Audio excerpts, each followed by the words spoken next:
இப்போ பார்த்தீங்கன்னா எங்கே போகிறோன்னு எங்களுக்கே தெரியல. ஆனால் போயிட்டுருக்கோம். எப்படியும் இங்கே ஒரு ஓடை இருக்குன்னா அநேகமாக பழங்காலத்து பாலங்கள் எதுனா இருக்கும். அதை தேடி தான் நாங்கள் இப்போ போயிட்டுருக்கோம். இந்த இடம் பார்த்திங்கன்னா சுற்று வட்டாரத்தில் யாருமே இருக்க மாட்டாங்க. ஒரு அடர்ந்த காடு உள்ள பயணம்னே சொல்லலாம். எதுனா இது எந்த பழம் தானே இது?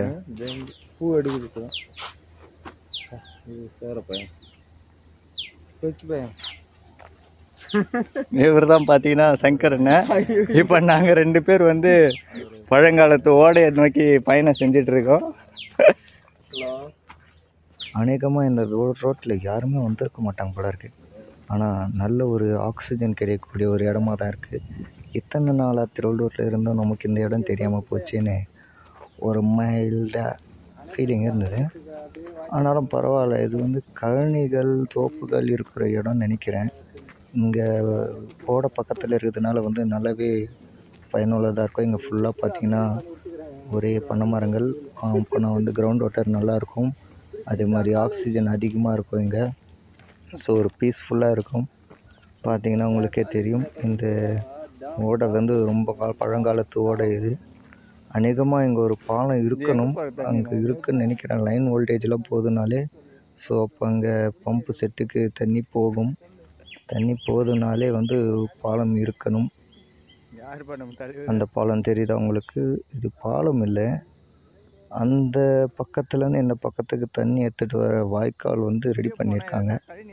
அந்த காலத்தில் ரெடி பண்ணது இது. ஆனால் இப்போது நம்ம வந்து பைப்ஸ் யூஸ் பண்ணுற மாதிரி அந்த காலத்தில் இவங்க இதை வச்சு தான் தண்ணி ஒரு இடத்துலேருந்து இன்னொரு இடத்துக்கு மாற்றிருப்பாங்க. சரி வாங்க நம்ம அதை கிட்ட போய் பார்க்கலாம். எனக்கு அவ்வளோவா ஷியூராக தெரியலை அது தண்ணி போகிறதுக்கு தானே இல்லை என்ன பர்பஸ்ன்ட்டு.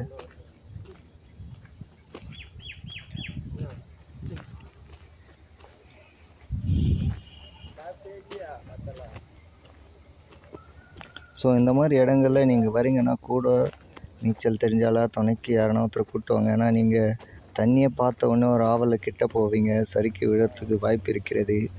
அதனால் வந்து எப்போவுமே ஒரு புது இடத்துக்கு போகிறீங்கன்னா தள்ளி நின்று ரசிக்கிறதே நல்லது. கிட்ட போகிற ஆராயணும்னு நினச்சிங்கன்னா எதனா ஒரு ஆபத்தில் மாட்டிப்பீங்க. ஸோ இதுதாங்க நான் சொன்னது. அது தண்ணி ட்ரான்ஸ்ஃபர் பார்த்துன்னு நினைக்கிறேன் எனக்கு தெரிஞ்ச வரைக்கும். அந்த முனையிலேருந்து இந்த முனைக்கு தண்ணியை வந்து இந்த வழியாக மாற்றி விடுவாங்க போல். ஆனால் பார்க்குறதுக்கு வாய்க்கால் மாதிரி தான் இருக்குது. பார்த்திங்கன்னா உங்களுக்கே தெரியும். அந்த முனை அது மேடாக இருக்குது, இங்கே டவுன் இருக்குங்களா. அதனால் வந்து அங்கே முனையிலேருந்து இங்கே ஒரு மைல் எங்கேருந்து அங்கே போகுமா ஒன்றுமே புரியலை. அப்போது ஏதோ டைமென்ஷனில் போட்டிருக்காங்க. ஸோ நான் சொல்லியிருந்த பாலம் இது தான். ஓ ஆட்டோலாம் போதா? ஓ கழனிக்கு போகிறாங்களா என்ன ஏதோ தெரியல. இந்த பாலம் பார்த்திங்கன்னா சுமார் ஒரு 150 வருஷம் பழமையான பாலமாக இருக்கும். இதுக்கு முன்னாடி அந்த பாலத்தை தான் யூஸ் பண்ணியிருப்பாங்க மெட்ராஸ் போகிறதுக்கு, அதாவது சென்னை போக. அப்படின்னு தான் நினைக்கிறேன். ஏன்னா இது மெயின் ரோட்லேருந்து தள்ளி ஒரு 2 கிலோமீட்டர் தூரத்தில் தான் இருக்கும் உள்ளவே மெயின் ரோட்லேருந்து. அந்த கோர்லாம் பாருங்கள் எப்படி இருக்குன்ட்டு.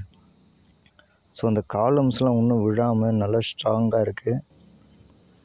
வாங்க நம்ம அது பாருங்கள். இங்கே முழுக்க வந்து மண் தரைகள் தான் இருக்குது பாலம் மேலே. பாலம் ஒன்றும் இடிபடாமல் நல்லா இருக்குது. என்னது இது பார்த்தீங்களா? பாலம் இன்னும் ஸ்ட்ராங்காக இருக்குது. இந்த மாதிரி தூண்களில் வந்து அவசரப்பட்டு உட்காரக்கூடாது. ஏன்னா 150 வருஷம் பழமையானதுனால வந்து என்ன வேணால் ஆகலாம். அங்கே பார்த்திங்கன்னா தூர் வாரிட்டுருக்காங்க. மழைக்கு முன்னாகவே வந்து தூர் வாரி சரி செஞ்சிட்ருக்காங்க.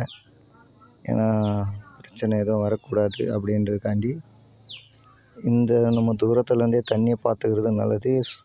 ஏன்னா இந்த தண்ணி ஃபுல்லாகவே சேராக இருக்கும். நீங்கள் எட்டி பார்க்குற நேரத்தில் குச்சிங்கன்னா இல்லை தவறி விழுந்தாலோ கத்தம் தான். மிக ஹீட்டில் சுற்றிட்டுருக்கோம் நாங்கள். அது கரெக்டாக இருக்குது. அது பாரு க்ளீனிங் பண்ணுறாங்க பாருண்ணா. இதை உடம்பு நல்லா கேட்டு சொல்லலாம்.